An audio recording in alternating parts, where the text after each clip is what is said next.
Hey guys, Dave here with AAA Coach. I'm going to do something a little bit different here. I'm going to review a review. The reason why I'm doing this is because I don't think the guy who did the review was very professional in his review. And honestly, I don't think he was very honest in his review either.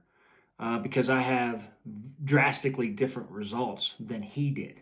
Now, to be fair, he's supposed to be a Masterclass in IDPA in multiple divisions. I don't know if that's true or not.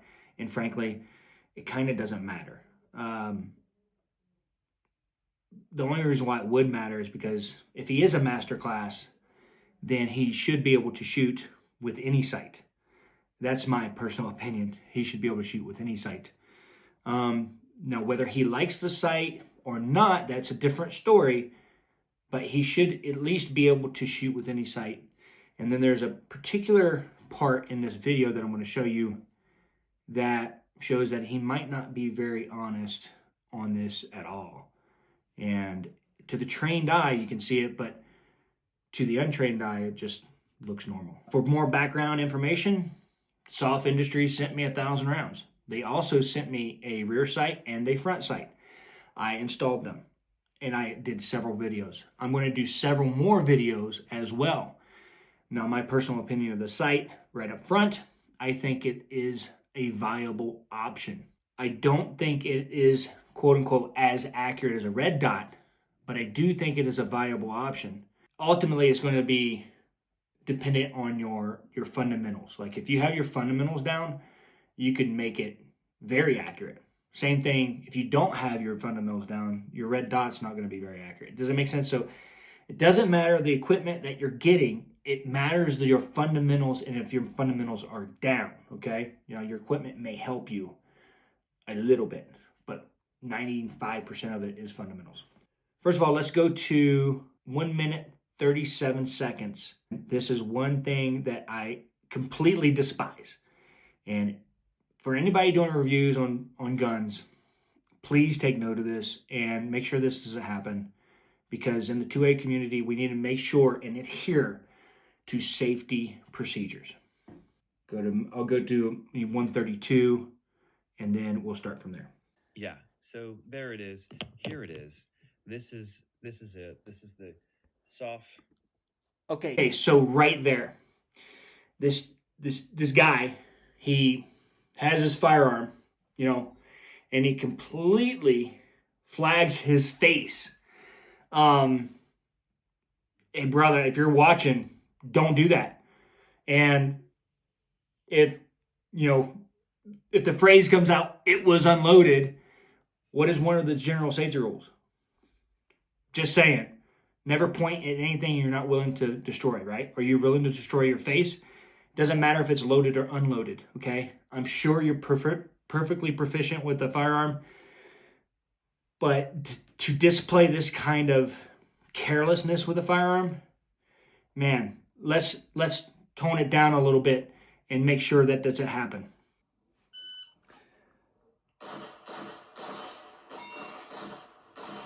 Oops, I didn't download.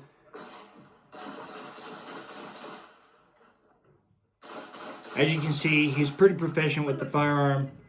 Not a big deal there. At least he understands, how to move and shoot, and that's good.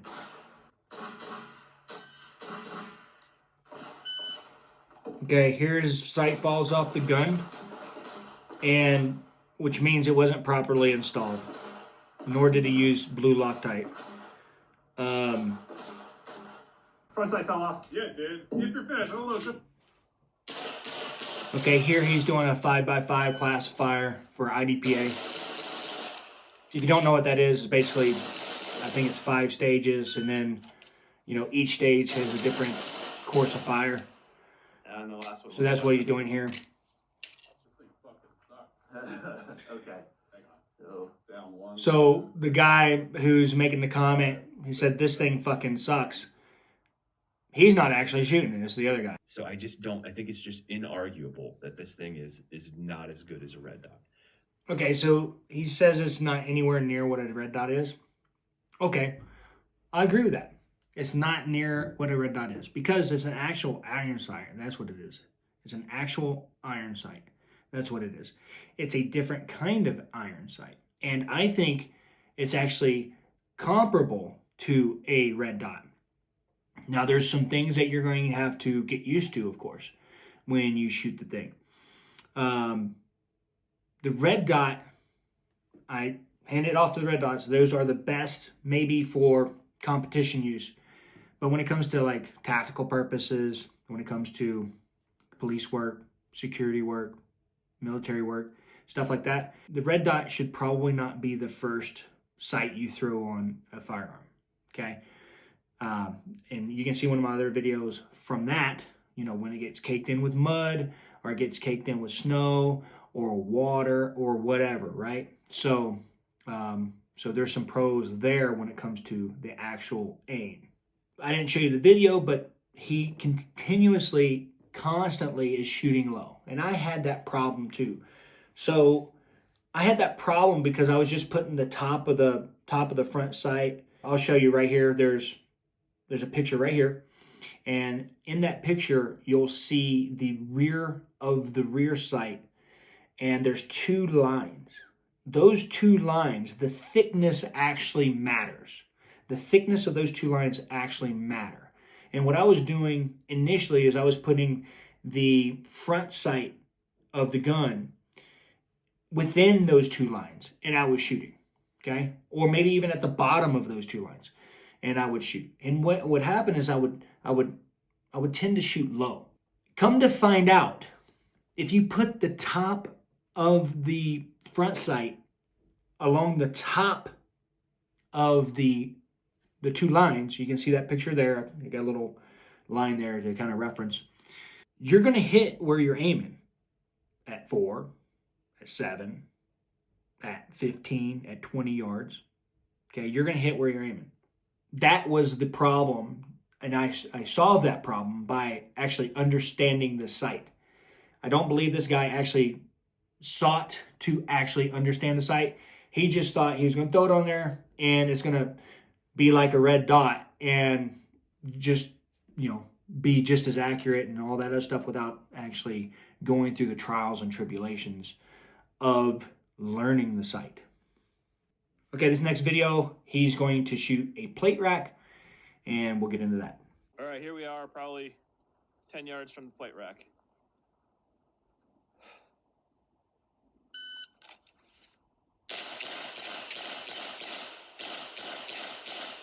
So I'm watching the front sight.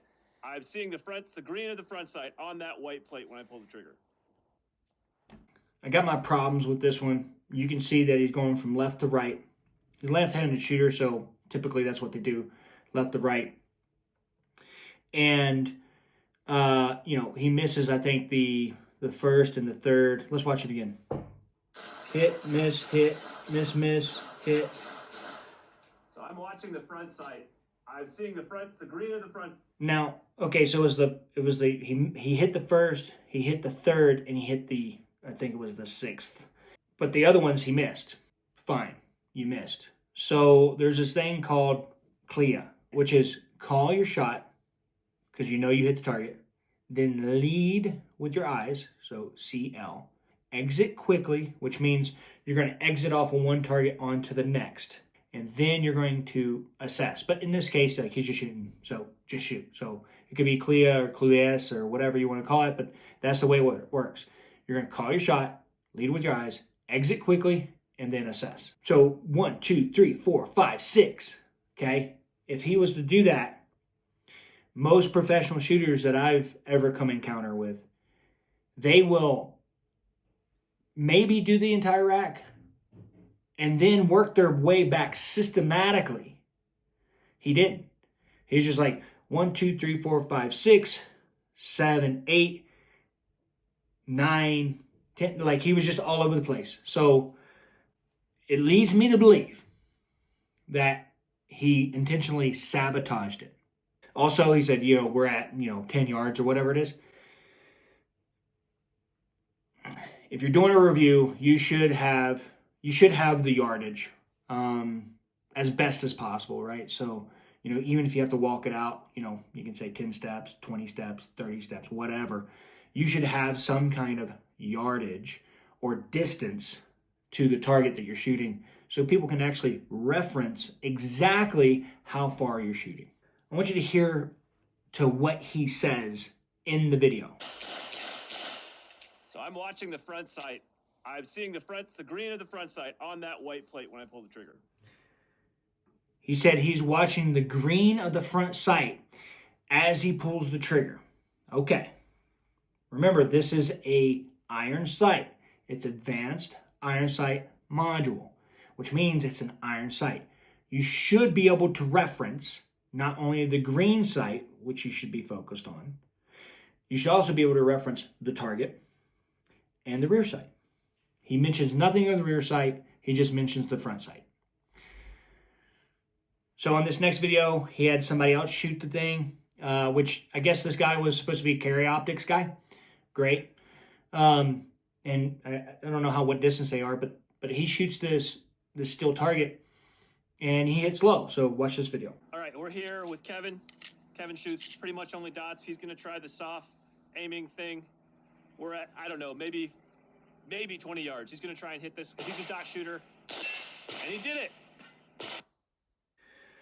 Okay, so he showed that he actually hit the still target, okay? He showed that he actually hit the target, and it was low, which is consistent for anyone who just picks up the sight and tries to aim and then fires a shot. I mean, I did it. My wife did it. You can watch our videos. It is consistent in that regard, okay? So you need to use the top of the front sight to the top of those lines, okay? I'm working and talking to Soft Industries about changing it so those lines are thinner and maybe possibly making that thin line right at the top of those two thick lines and make sure they're exactly where they need to be. He also did the same thing. He aimed at the head and then hit the body of this popper. Okay, cool. Hey, you hit the target. You now know that if you do some Kentucky windage, I call it hold off, but whatever. If you do some hold off stuff, then you'll be able to hit the target. Great. But like I said, if you just move the front sight to the top of the lines, it will level out and you'll actually hit better. You'll be more accurate, more precise. Okay, so the next video you're going to watch, this is another, I guess it's a 5x5. I want you to really, really, really pay attention to the front sight of his firearm. Now, I'm going to tell you what I saw, and if you see the same thing, comment below. You can clearly see, in my opinion, you can clearly see that the front sight, let's say this is center mass, after the first shot, it moves to his left, and that's where it stays for the next 4. He does this twice in this 5x5, let's call it. Here's the interesting thing. His shots are in the left shoulder. Go friggin' figure, right? His shots are in the left shoulder. So if you look at the front sight and you see it move left, and then he's actually hitting the left shoulder, I mean, something is suspect here. And if this isn't true, whatever. You know how the saying goes. If the shoe fits, wear it. I personally think this guy had some kind of issue with Soft Industries. There was some kind of tiff. He even says it in his video. And I think he got a little bit butthurt. And instead of giving at least a professional review, he gave a review that was unnecessarily disparaging.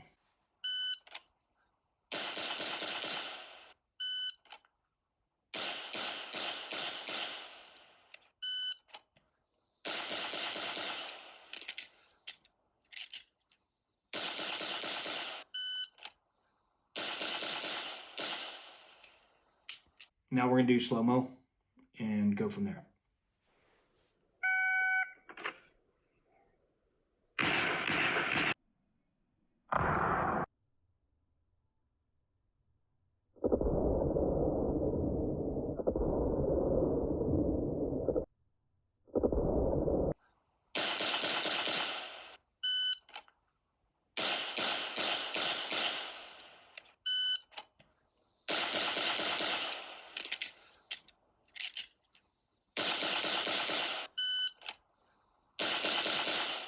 Okay, in summary, I think this guy did a horrible review of a piece of equipment that could actually be beneficial for a lot of people. I don't think it's going to be better than a red dot, let's say for competition purposes. I do think it's a viable option when it comes to self-defense. I think it's a viable option for law enforcement, for military, for security. I think it's a very good, viable option for any kind of inclement weather activities. Maybe that is competition. Now, this site is likely banned, as he said, for IDPA. I looked at the rule book, and they say something like, any non-standard sites, which, okay, fine, non-standard sites. I'm still going to shoot IDPA with it. Doesn't mean that I'll like my scores will be there. I have no idea, but I'm going to shoot it, and we're going to go from there. And that's going to be coming up, I think this weekend. I'm doing that shoot, and I'll be doing a standard stock pistol IDPA with this non-standard sight, and it may not be scored because I'm using a non-standard sight. But for you guys, I'll have a score up. I'll have a GoPro and do all that kind of stuff. But I think if you're going to do a review of any kind of equipment whatsoever, we don't know what he did with this at all. He just kind of like started shooting, and he actually gave his negative comments before any of the review. And then in his buddy, you hear his buddy in there, oh, this thing sucks, right? So, hey man, if you don't like the thing, you don't like the thing. But at the end of the day, I think you didn't do a good review. I think it was a little bit dishonest. Check out.